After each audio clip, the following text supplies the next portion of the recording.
Butterbean. What does that name mean to you? Well, if you're from the southern United States, probably your first instinct is to think of the legume, also known other places as a lima bean. Now, personally, I hate them, regardless of what name you use to refer to them as. The texture is awful, and I'm not exactly a fan of the flavor either. Growing up, if I had to eat butter beans with a meal, I oftentimes only got through it by swallowing the beans whole, as I had no interest in keeping them in my mouth for any longer than absolutely necessary. Thankfully, the butter bean that I'm referring to today is one that I actually like, and that would be combat specialist Eric Butterbean Esch, who took the mid-90s by storm with his larger-than-life presence, culminating with a real knockout win against pro wrestler Bart Gunn at WrestleMania 15 on March 28, 1999. However, before Butterbean was more than likely giving Bart Gunn a very real concussion in just 34 seconds of action, he was getting his start in the Toughman contest. Now, the Toughman contest is a tournament for amateur boxers that began in 1979 in Bay City, Michigan, before quickly expanding across the United States. And that concept, combined with Butterbean, who himself was a 5-time Toughman world champion, proved to be the inspiration for Electronic Arts' 1995 game, the imaginatively named Toughman Contest. However, I should probably pause for a second because I'm sure that there's some of you out there that don't know me and just randomly got dropped here by the algorithm due to searching for either gross bean recipes or one of the worst ideas that Vince McMahon ever had short of the gobbledygooker. And based on recent Vince news, that's saying a lot. Hi, my name is Dave, and welcome to Zilog and Moto, the channel where I'm out to collect and review not just video games that involve more head injuries than the NFL in the 1970s, but also the nearly 1,280 other titles released in the English language for the Sega Master System, Genesis/Mega Drive, Sega or Mega CD as the case may be, and finally, the 32X. Basically, if I can plug it into a Genesis either by itself or with some sort of add-on, and be able to read what's on the screen, I'm trying to get a copy of it and review it for posterity, with both looks at that original packaging and gameplay captured from original hardware whenever possible. Longtime viewers of the channel might be viewing this review and having a severe case of deja vu, and I do mean the psychological sensation and not the great adventure game from ICOM Simulations. And there's a good reason for that. 100 episodes ago, back in Season 3 of the channel, I reviewed the Genesis version of Toughman Contest, and from what I remember, it was an interesting experience. I went into the things with the expectation that it was going to be a more traditional boxing video game, although perhaps Toughman tournament themed, instead got what is a game that was clearly trying to be Electronic Arts' attempt to fill the role of Super Punch-Out on Sega consoles. And it wasn't a bad game, at least from what I remember. However, I was never exactly the biggest fan of the Punch-Out series, so the attempt was a bit lost on me, as I really didn't want to play the original game, much less a copy of it. But this isn't that Genesis version, this is the more exotic and possibly advanced 32X version. So does the game appearing on a more powerful console help its case and make it a more desirable title? Or is this really just the exact same game, slightly prettier, but with all the exact same issues that the Genesis version has? Well, we shall see, but first a look at that famously yellow package. And this is my copy of Toughman Contest for the 32X. It's certainly far from mint condition, but honestly, this is a lot better than it looked before I started the review process.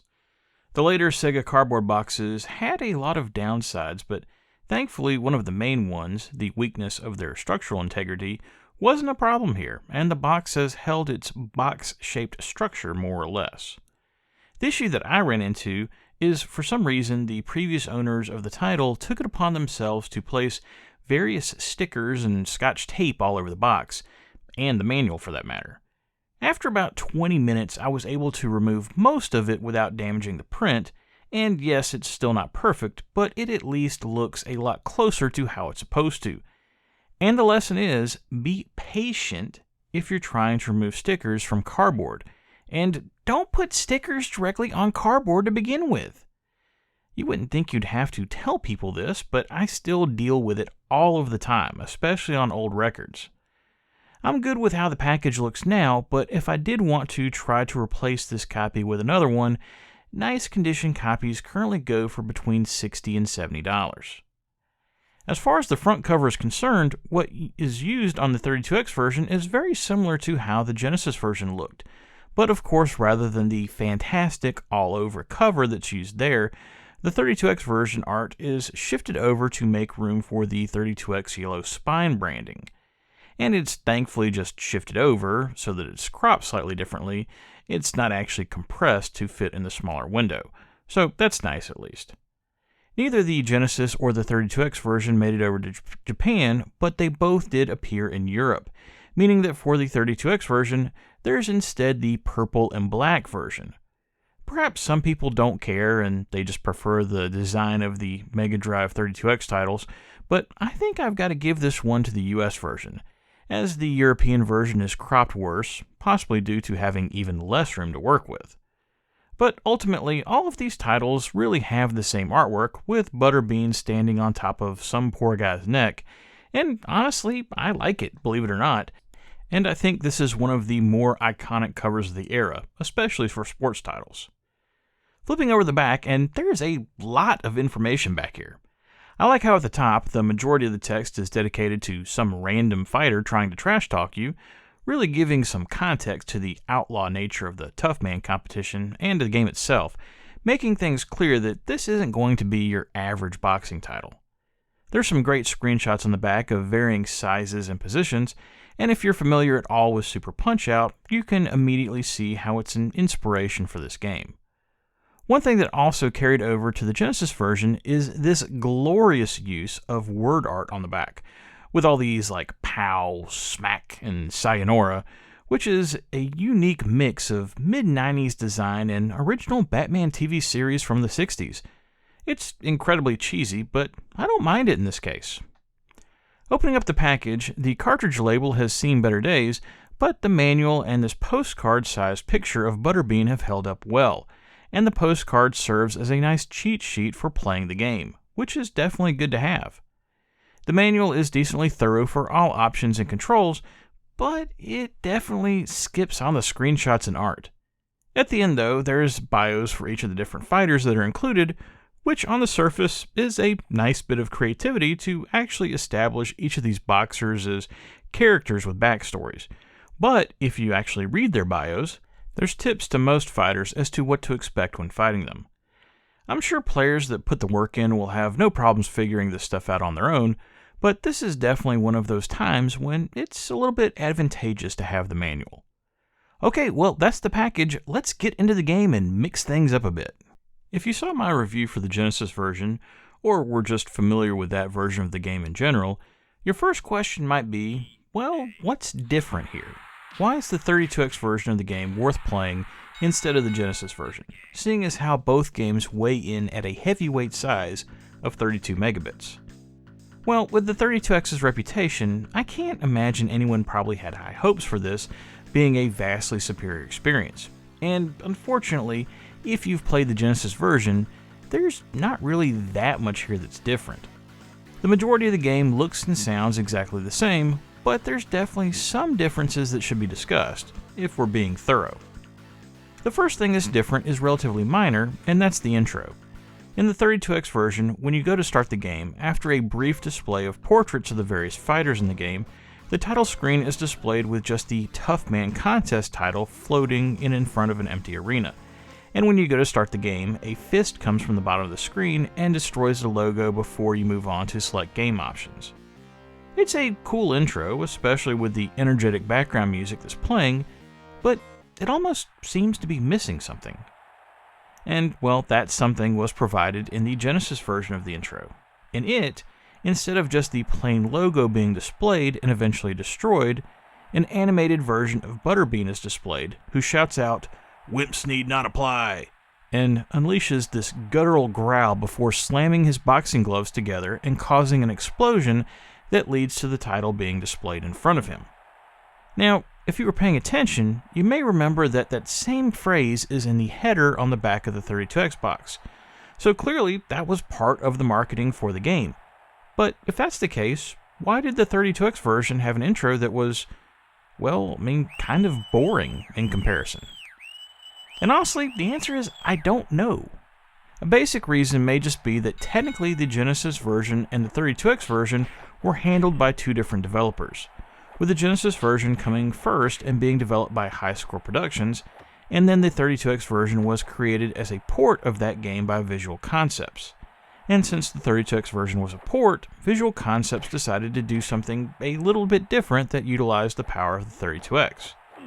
That might sound confusing at first, but if you look closely at how the Toughman contest logo is destroyed, it's broken into various textured polygonal shapes, which would have utilized the additional processing power of the Hitachi SH2 processors to move around the screen.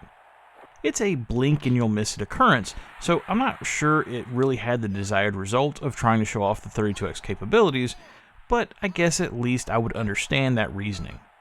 Regardless, that Genesis intro is better, so Visual Concepts probably should have just left that one alone. The next difference between the two versions of the game is one that probably is the most significant due to the amount of time that you'll be looking at it while playing the game. And that is that each of the backgrounds for the 5 different arenas have been completely redrawn. And while for the most part they're similar to what you would have seen in the original Genesis version, they're all clearly much more detailed and well drawn, with each also having better animation. For the most part, this is a win for the 32X version, as I would say all 5 areas clearly look better now, and Visual Concepts did a good job of using the expanded on-screen color palette available to the 32X. However, even this isn't a full win for the 32X version, as odd as that may sound. If you're somehow able to make it to Butterbean in Vegas, either honestly or cheating, more on that in a bit, with the Genesis version, in the penultimate fight, Butterbean will appear in the crowd wearing an American flag jacket, and at the completion of that fight, he'll take off his jacket and walk to the ring before the round starts. In the 32X version, this is removed, and Butterbean just magically appears in the ring to start the last fight. Like the intro change, I just have to wonder, why? Sure, it's not a big deal, and the rest of the changes to the backgrounds definitely make up for this to be missing, but it just seems so unnecessary to leave out something that focuses on the theme of the game, to eventually try to dethrone Butterbean as Toughman champion. It's almost like if you were playing a Sonic game, and the only time that you ever saw Robotnik the entire time was at the final boss. It kinda deflates the energy of the accomplishment a little bit. I guess there is technically one other difference between the versions, and that's the fact that the ring girls were changed. I almost wasn't even going to mention this, as it's so inconsequential, but as tradition, before each of the rounds, there's scantily clad women that go across the screen announcing what round it is. The Genesis version has 5 different ring girls, one for each of the different venues that you fight in. For whatever reason, in the 32X version, only one of those ring girls, the girl from Europe in the Genesis version, is used the entire time. The only reason why I even bring this up is because I didn't want anyone going, well, actually, in the comments if I left it out. However, like the intro being changed, and the removal of the Butterbean entrance to the final fight, this does bring back the question of why? I mentioned earlier that I was theorizing that the intro was changed to show off the 3D capabilities of the 32X, but that doesn't apply to these other changes. All I can assume is that potentially these changes were done to save on space that was needed to store on the enhanced backgrounds. And also, if you listen very closely to the sound effects in both versions, it appears that the effects were redone at a higher sample rate in the 32X version, which would also require more storage, as the 32X still utilized the same FM sound of the underlying Genesis.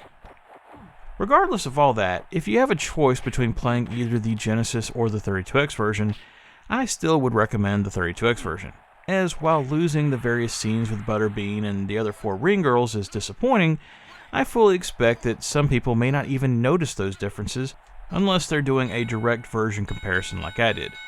But everyone is going to notice those background changes, and the sound effect changes, while subtle, are certainly more pleasurable on the ears. Well, now that I've spent about half the review comparing the 32X version to the Genesis version, and ultimately landing on the 32X version as being superior, is the game worth playing in this slightly improved format? Well, going back to that Genesis review, I only gave the game 2 stars, because while I thought the game did a lot of things right, and was impressive in certain ways, I ultimately thought it was too difficult to be fun. Well, just to be direct, nothing has changed, and if you saw that review, pretty much everything that I said in it is still applicable to this version. But let's still run through it, as there are definitely some positives here, and if you enjoy the Punch-Out series, this may very well be a game that you want to take a look at. While starting up a game, you have a few options. You can either compete in the Toughman Contest tournament, set up your own custom tournament with up to 8 players, or compete in a one-on-one exhibition match against either a second player or the computer. I would definitely recommend getting in a few fights against the computer to start to learn the controls before entering the tournament, but be warned, the computer is not a pushover even in an exhibition setting. In fact, I tended to find the exhibition matches more difficult than the first few fights in the tournament, as clearly there's some hidden difficulty settings at hand here. There are no options to the game, so you can't control the length of the rounds or the difficulty or anything like that, which is unfortunate, as I do think the difficulty will probably push some players away. Once you've decided on what type of fight you want to take on, it's then time to choose a fighter. The game includes 24 fighters which are split into 4 different home regions, each with different stats in the 4 categories, different looks, and by default 3 different power punches. For some reason, even though 24 is divisible by 4 evenly, they decided to have the regions be unbalanced, and have 7 fighters in the US and Europe regions, and only 5 fighters in the Central, South American, and Asian Oceanic regions. I'm not real sure what the logic was there, as that means that certain tournament ladders have 6 competitors versus just 4, and regardless of how many people are ahead of you, once you get about 3 fights in, things get hard. I really like how much effort was put into creating the 24 different fighters, and they all feel a bit different. I just question how things are structured a bit. One nice thing about the Toughman Contest tournament mode is that once you've chosen a fighter to go with, you can customize which 3 power punches your fighter can utilize. And note, this option is not available in exhibition mode. There you just have to use whatever power punches your fighter defaults to. The power punches are exactly as they sound. They're special attacks that have questionable legal status that can be used to assist in taking down your opponent quicker, assuming you can actually land one of them. Personally, as much as I liked having the special attacks included, as a nod to just how popular one-on-one fighter games like Street Fighter and Mortal Kombat were at the time, I would struggle with landing just regular hooks and uppercuts at times, much less getting the computer in a position to stand still long enough to take a special attack. And don't get me wrong, I actually like the controls in the game very much. They're all very responsive and completely logical. It's just that the computer is a very good combatant. Although, now thinking about it, with as late a release as the game is, and with the nods to the more popular one-on-one fighting games, what really seems to be missing here is a 6-button controller option. As it stands, the A button is used for your left fist, the B button is used for uppercuts and power punches, and then the C button is used for your right fist. However, for both your left and right attacks, you can either tap on the button for a jab or hold for a more powerful and slower hook. Wouldn't it have made more sense to have a control scheme where X and Z were utilized for hooks and A and C were utilized for jabs, so that there was no question about what would happen when you hit the button? Or maybe X and Z were used for headshots and A and C were used for body, making it so that players didn't have to hold up. This is a minor complaint to be sure, but it also seems like a very easy fix and something that could have significantly improved the playability of the game. The graphics in the game, which are already pretty nice, have definitely been improved on this version. The fighters are very large and detailed, and with the see-through nature of your player, you can see everything, giving you the best chance to be able to react to the opposing fighter. Also, the fighters are animated well, and while the action is quick, I would never describe it as choppy. You can tell that the fighters were designed with a few different body types, with unique heads placed on them in sort of a paper doll fashion, but I don't mind that at all, because at least there was some variation there. And there's some nice touches thrown in, like when someone's mouth guard gets knocked out, or when someone gets knocked down, they'll either flop backward or collapse forward, depending on how that last blow was landed. It's clear that there was definitely some thought that was put into not having this just be a generic boxing game. The sound isn't quite as impressive, but it's still not bad at all, and I especially like the intro music that was used for when the game starts up and when you're in the various menus. With 32X titles, usually one of the complaints is that the sound isn't really improved at all from standard Genesis games, and that's certainly true here, but as mentioned, it does sound slightly crisper and improved. The crowds are active and respond to what's going on in the ring, and the punches thud and smack depending on if they're blocked or hit pay dirt. In the end, unfortunately, my opinion of Toughman Contest hasn't really changed from the Genesis version, even though I do consider this to be the overall better of the two games, and the one to go with if you have a choice. Should you seek it out if you already own the Genesis version? Well, probably not, unless you're just a huge fan of the game or the 32X. Personally, I just found the combat to be too difficult, and you can clearly see me cheating to get to the end of the game in some of the included footage. Thankfully, there are some built-in cheat codes that allow that sort of thing, but those then rely on something else that's a problem, and that's the fact that the game is still utilizing what's at times a fairly complex password system instead of battery backup. I suppose EA thought it was too expensive to include battery backup on top of the 32 meg cartridge size, but it's still an annoyance. As a result of these issues, I'm giving the 32X version of Toughman Contest 2 stars. If you're a fan of the Punch-Out series and are looking for a potentially similar experience on a Sega console, this is worth a look, but I think most others are going to be fine in passing on it. Okay, and that's Toughman Contest on the 32X. You know, I really wanted to like Toughman Contest, just like the Punch-Out series. I've always liked the concept behind the games. I've just never been a big fan of the execution and how the games are played. I think having options as far as difficulty level go could have gone a long way in helping out the playability of the game, but clearly the designers didn't agree. As much as things didn't change for me in playing the actual game, I did enjoy comparing the two versions, as there was clearly more differences here, even if it was superficial, than you might assume at first. Next time on Zilog and Moto, it's a review that I've put off for a long time, and no, it's not Phantasy Star 2. In this case, it's for a European Master System exclusive that I just hadn't gotten around to adding to the collection until very recently. Now, I'm a big fan of the original Genesis title and the series in general, but I've never played this particular version of the game, so this will be a whole new experience. Now, will the Master System have enough power to pull off a decent port here? I guess we'll just have to see down the road next week. Well, that's it for Zilog and Moto episode 228. If you liked what you saw here and want to see more, please think about liking and subscribing if you're so inclined, as it will help more people see these videos. But most importantly, whatever you like to play, have fun and be excellent to each other. Later!